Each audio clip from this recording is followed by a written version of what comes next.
Всеки се срамува от нещо. Всеки може да си спомни случаи, в който не е реагирал правилно и си казва мамка му. Срамът е неприятното усещане, че си се изложил и че си сам в това си усещане. Споменът за срама е болезнен. Иска ти се да потънеш в дън земя, да се скриеш. Но срамът е лично изживяване. То няма силата над теб, ако ти не смяташ, че се излагаш. Начинът да трансформираш срама не е да мислиш за него, а да се отвориш. Защото говорейки за своя срам, той повече няма власт над теб. Да, аз кажа тази история, за да ми олекне. За да ми олекне.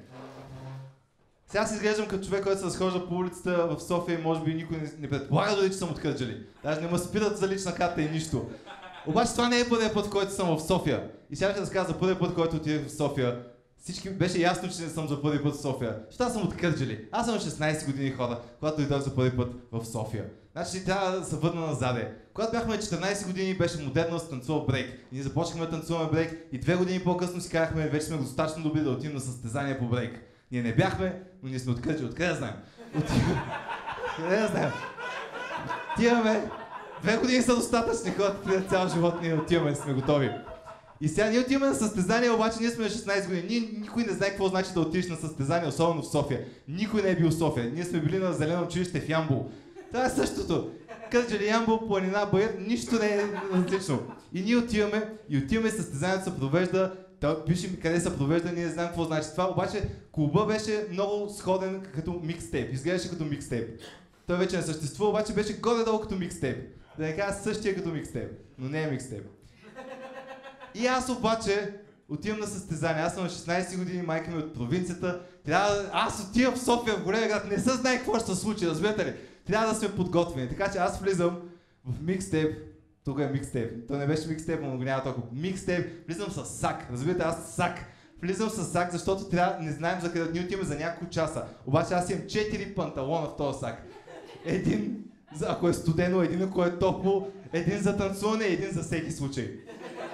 И тъй като съм сак, всички мои хора са такива, чак знаеш, аз имам излишни годнища и имам анорад си някакви неща, свичали и всички ги набудаха в моя сак. И аз това, което не знам, влизам в клуба и си мисля, ние отиваме на състезание, всички да отиват с плана раничка, с свежи прически и странни неща. Аз влизам с сак и не знам, че има яко охрана, която трябва да ти бърка в нещата. И аз в този сак не съм сигурен какво има в този сак. Предполагам какво има в този сак, но майка ми е сложила неща за всеки случай, защото не се знае какво може да стане. В София не знаеш къде отиваш и какво може да се наложи. И аз отивам до охраната. И охраната решава, че трябва да ми прибърка чантата, чантата е файн, чантата е окей, но стигаме до сака. И това започна най-големия срам в живота ми. Просто най-големия срам. Първо, те ме виждат, че имам сак, което това за тях е what the fuck, който отива в клуб, който отива в микстейп с сак. Никой не отива в микстейп с сак. Аз отивам с сак.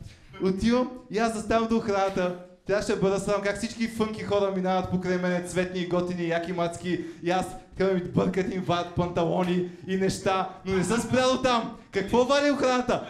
2 ролки тоалетна хартия. Защо 2? Не се знай! Една мога да изям, мога да имам разстройство до утре. Трябва да има 2, майка ми е сложила 2, аз не знам. Но охрана трябва да ви изненадата как вади ролки, туалетна хартия, човека влиза в клуба, отива на състезание.